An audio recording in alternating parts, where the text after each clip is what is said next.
अस्सलाम वालेकुम, welcome to UGS Usman global services. उम्मीद है सब खैरियत से होंगे। आज हम बात करेंगे प्राइम मिनिस्टर यूथ प्रोग्राम के हवाले से आपको इसके लिए कौन कौन सा कर्जा दिया जाता है और इसके लिए कैसे अप्लाई कर सकते हैं।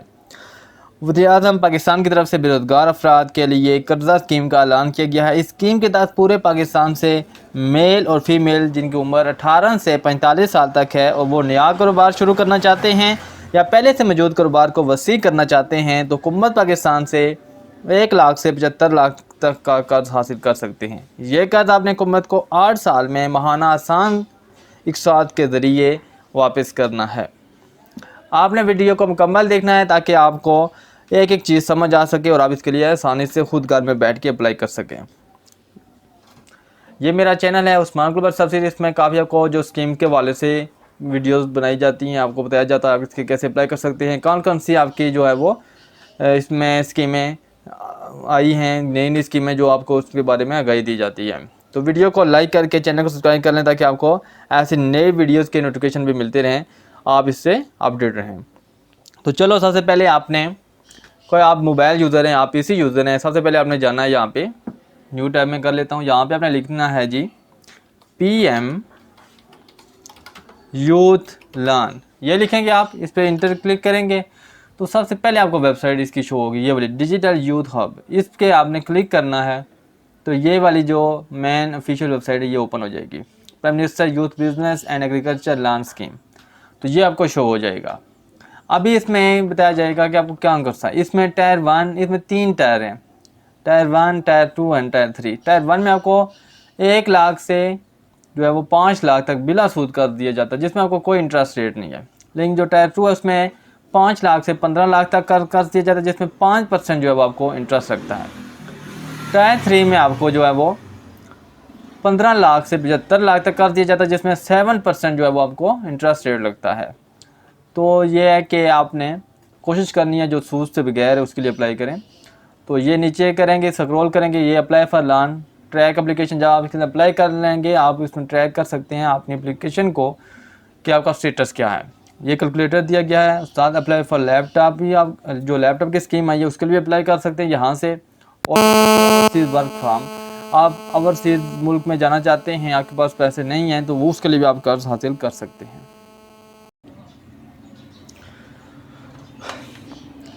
तो कोई क्वेश्चन हैं जो पहले हम चेक कर लेते हैं, कौन कौन से क्वेश्चन हैं, उनके सवाल दिए गए हैं। Can learn be applied physically in branches, क्या आप जो है फिजिकली आप ब्रांचेस में अप्लाई कर सकते हैं, तो ये नो, आप इसमें सिर्फ ऑनलाइन अप्लाई कर सकते हैं। तो बस can non resident Pakistan apply, कि जो पाकिस्तान के रेजिडेंट हैं वो अप्लाई कर सकते हैं, वो नहीं अप्लाई कर सकते। जो गवर्नमेंट एम्प्लॉय हैं वो अप्लाई कर सकते हैं, वो भी बिल्कुल अप्लाई नहीं कर सकते। और मेडिकल एजुकेशन रिक्वायरमेंट क्या है, वो कोई रिक्वायरमेंट नहीं है। वो मुझसे जो आप जो बैंक वाले आपको चेक कर सकते हैं, सर्टिफिकेट्स वगैरह, डिप्लोमा वगैरह, वो चीज़ें चेक कर सकते हैं। अभी चलते हैं, कई बार लोग होते हैं यहाँ पे इसको क्लिक करते हैं ये वाले लिंक पे, तो उनका एप्लीकेशन जो है वो आगे प्रोसेस नहीं होता। आपने यहाँ पे आपने क्लिक नहीं करना, आपने जो जाना है ऊपर और ये लिखा हुआ है अप्लाई फॉर लर्न, यहाँ पे आपने क्लिक करना है। ये अब क्लिक करेंगे तो मैं नेट बंद किया हुआ है, नेट को ऑन कर लेता हूँ।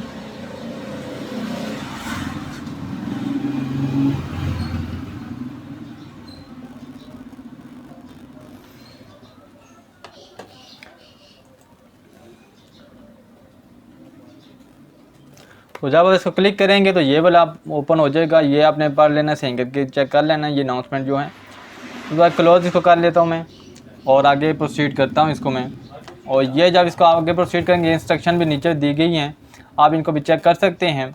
और सबसे पहले जो यहाँ पे आता है अपने अप्लाई करने का तरीकाकार ये है कि यहाँ भी अपने पहले CNSE लिखना है, यहाँ आपने CNSE की इशू डेट लिखनी है, या टायर आपने सेलेक्ट करना है। जो मैंने आपको पहले टायर बताए थे कि 3 टायर हैं, वो टायर आपने सेलेक्ट करना है, कौन से टायर के लिए अप्लाई करना है। कोशिश करें जो सूद से बगैर है आप उसी के लिए अप्लाई करें। तो ये सबसे पहले मैं अपना यहाँ भी आपने कोई भी आई कार्ड, जो अपना आई कार्ड है वो अपने पुट कर लेना। मैं सिंपल के तौर पे कर लेता हूँ,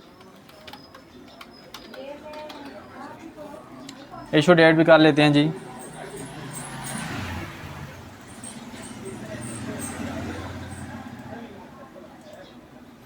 और यहाँ से टायर 1 हम सेलेक्ट कर लेते हैं। आगे हम इसको करते हैं ये इंटर।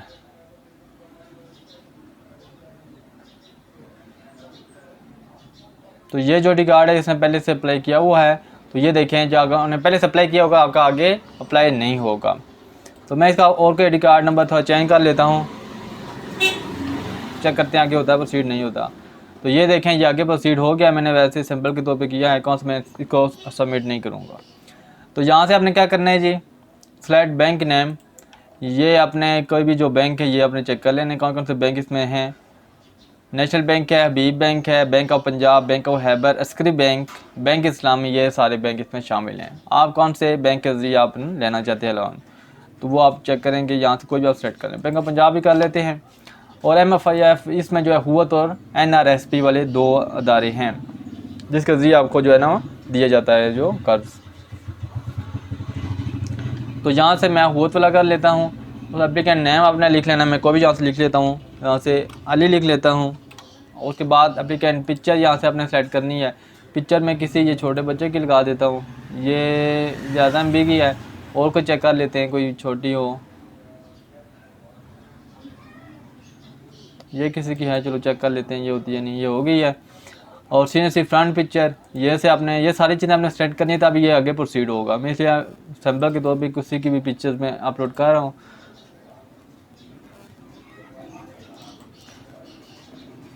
तो ये हो गया जी अपलोड। उसके बाद आपने डेट ऑफ बर्थ आपने देनी है सीनियर C के मुताबिक। अभी सीनियर C तो हमने वैसे ही किया हुआ है, तो कुछ भी कर लेते हैं, 18 से कम ही होता कि जिस 18 से ज़्यादा ये एज हो वो कम हुआ तो फिर अप्लाई नहीं होगा। और ये है कि उसके बाद अपने नंबर ऑफ़ डिपेंडेंट्स करने कितने हैं, जितने आपके डिपेंडेंट्स हैं वो कर लेने, फैमिली मेम्बर्स। अगर आप शादीशुदा हैं तो शादीशुदा आपने सेलेक्ट कर लेना इसका। उसके बाद अपने जेंडर सेलेक्ट जेंडर करना है, मेल फीमेल वो आपने सेलेक्ट कर लेना है। सब इसके लिए अप्लाई कर सकते हैं, मेल फीमेल सब अप्लाई कर सकते हैं। फादर नेम लिख लेना है, ये कुछ ले लेते हैं, अली लिखा था, यहाँ भी अली लिख लेते हैं। अभी अली का नाम अभी कुछ फादर नाम क्या दें अभी। ये सिंगल मैरिड आपने कर लेना है। सिटीजन स्टेटस रेजिडेंट कर लेना है आपने। और रिलीजन जो है आपका मज़हब कौन सा होता है, इस्लाम। अगर आप कोई मजदूरी नहीं है तो आपने नो करना है, अगर है तो यस करना है। और एजुकेशन आपने सेलेक्ट कर लेनी है आपकी क्या है। उसके बाद आपने डिग्री की अगर है तो आपने कर लेनी है ये। लेकिन जिन चीज़ों पे स्टार लगा होता है ना, ये रेड कलर का स्टार है, ये चीज़ें लाजमी आपने करनी होती है, इसके बगैर आपकी एप्लीकेशन सबमिट नहीं होगी। अगर आपके पास जैसे इसमें भी कोई स्टार नहीं लगा तो इसके बगैर आप एप्लीकेशन को सबमिट कर सकते हैं, ये आप ज़रूरत नहीं है इसको। लेकिन है तो बेहतर है, अगर आपके पास डिग्री है तो आपने डिग्री ज़रूर लगानी है, इससे आपका जो है ना वो एक अच्छा इंप्रेशन पड़ता है। आर यू स्किल्ड कौन सा चीज़ में वो आपने कर लेना है, कंप्यूटर स्किल कर लेते हैं। और प्रेजेंट एड्रेस आपने लिख लेना है, कोई भी मैं कोटा का लिख लेता हूँ जी। उसके बाद आप जी पेरेंट प्रोविंस वो आपने सेलेक्ट कर लेना है। डिवीज़न कौन सी आपकी वो आपने सेलेक्ट कर लेनी है।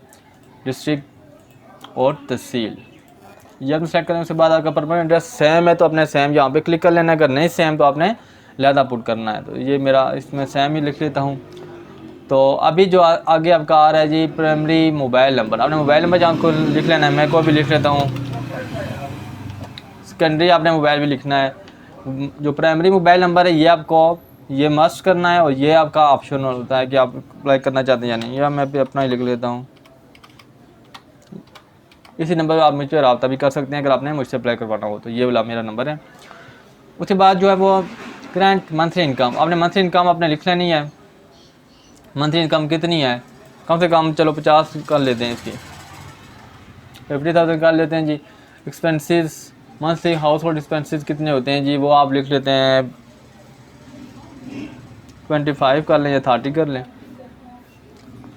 उसके बाद आपने सेव एंड प्रोसीड करना है, ये सेव एंड प्रोसीड ये हो गया। उसके बाद आपने बिज़नेस की कैटेगरी सेलेक्ट करनी है, का बिज़नेस कौन सी की कैटेगरी है, आपका नया बिज़नेस है या आप इसको एक्सटेंड करना चाहते हैं पुराने बिज़नेस को। तो यहाँ मैं न्यू बिज़नेस कर लेता हूँ या एक्सटेंड करना चाहते हैं, जो आपका बिज़नेस है ना वही आपने चीज़ सेलेक्ट करनी है। उसके बाद कैटेगरी को सेलेक्ट करना है, एग्रीकल्चर है, मैन्युफैक्चरिंग है, सर्विसेज है, आपने कुछ ही जो भी है ना उसके रिलेटेड आपने इसको सेलेक्ट कर लेना है। मैन्युफैक्चरिंग है तो आपने मैन्युफैक्चरिंग करें, सर्विसेज करनी है तो सर्विसेज भी कर लें। बिज़नेस सेक्टर आपने क्या करना है, या professional, health service, educational, other जो आपने इसमें करना है। तो एजुकेशनल कर लेते हैं। बिजनेस सब सेक्टर आपने कर लेना है, कौन सा है, high school, Montessori, tuition, primary school, other education services. Business name, मैं यहाँ से मेरा कंप्यूटर का है, ऑनलाइन एडमिशन वगैरह ये चीज़ें करता हूँ, और बिज़नेस का नाम मैं लिख लेता हूँ जी, मैं अपना लिखना यहाँ, वैसे तो मैंने सिंपल ही दिए हैं, आगे मैंने अपना डेटा नहीं दिया। उस्मान फोटो स्टेट, और बिज़नेस डिटेल आपने यहाँ पे देनी है, आप कौन सा काम करते हैं, ऑनलाइन एडमिशन वगैरह ये चीज़ें। बिज़नेस की डिटेल आपने कोई भी दे देनी, मैं जैसे ऑनलाइन एडमिशन वगैरह करता हूँ इसकी, और जो है बाकी जो गवर्नमेंट्स के डॉक्यूमेंट्स होते हैं, बाकी चीज़ें अप्लाई करना होते हैं, बिजली फ़ाइल, पानी की फ़ाइल वगैरह, बर्थ सर्टिफिकेट वगैरह ये चीज़ें मैं करता हूँ। ये मैं लिख लूँगा, लेकिन है कि मैं वैसे सिंपल के तौर पे ये बस आपको सिंपल दे रहा हूँ। तो उसके बाद अपने रेलिवेंट एक्सपीरियंस जो है वो आपने इसमें ऐड करना है, आपका कितना इसमें एक्सपीरियंस है वो आपने कर लेना है, 3 साल 4 साल 5, जितना भी आपका है वो आपने यहाँ से कर लेना है। मंथली बिजनेस एक्सपेंसेस आपने कर लेनी है, वो उससे रिलेटेड आपने जितना आपका एक्सपेंस आता है वो आपने कर लेना है, मैं वैसे लिख रहा हूँ यहाँ। उसके बाद आपने कोई भी दस्तावेज़ जो आप मुंसलिक करना चाहते हैं, कोई भी आपके डॉक्यूमेंट्स हैं, कोई आपके जैसे आपकी दुकान रजिस्टर्ड है, बिज़नेस रजिस्टर्ड है, एक्सपीरियंस आपके लेटर्स हैं, कोई भी आपके लेटर्स हैं ना आपके पास, आपने वो इसके साथ अटैच कर लेना। इसका एक अच्छा इंप्रेशन पड़ता है आपको, जो है वो आसानी से आपका जो ऐलान होगा वो अप्रूव हो जाएगा। इसके बाद इसको सेव एंड प्रोसीड कर लेना है। और उसके बाद आपने क्या करना है जी, ये कौन सा आपने टायर सेलेक्ट करना है, तो आप मैंने पहले आपका सेलेक्ट कर ही दिया था, वही टायर 1, वो यही ऑटोमेटिकली सेलेक्ट ही है। मगर कर्ज की रकम रुपये में ये कि ये मैंने अब तो 1 लाख से 5 लाख तक वो सेलेक्ट किया, ये कि मैंने टायर 1 सेलेक्ट किया था, अभी इसमें से 1 लाख से 5 लाख तक मैं इसकी अमाउंट को भी अब सेलेक्ट कर सकता हूँ, इसके दरमियान कोई भी मैं अमाउंट जो सेलेक्ट कर सकता हूँ। अभी मैं 5 लाख ही कर लेता हूँ इसका पूरा ही। और अपने लॉन पीरियड क्या रखना है, इसका जो है लॉन पीरियड 3 ईयर है, आप इसमें से कोई भी 1 ईयर के करना चाह रहे हैं, 2 ईयर के, 3 ईयर, हम 3 कर लेते हैं। उसके बाद आपने फाइनेंसिंग डिटेल लिखनी है, सूरत की किस्म, please mention lawn availed from other banks, micro financial institution. अगर आपने किसी और बैंक से आपने कोई कर्जा लिया हो तो वो आपने यहाँ लिखना है, नहीं लिया तो आप इसने यहाँ से अपनी इसको करना है, ये वाला इसमें आपने टिक कर लेना है। टिक करने के बाद आप यहाँ से सबमिट करेंगे, अपनी एप्लीकेशन जो है वो सबमिट हो जाएगी। इस तरह आप आसानी से इसके लिए एप्लीकेशन को सबमिट कर सकते हैं। अब मेरी थी आज की वीडियो आपको अच्छी लगी होगी, वीडियो अच्छी लगी तो वीडियो को लाइक कर दें। मिलते हैं हम नेक्स्ट वीडियो में, जब तक के लिए अल्लाह हाफिज़।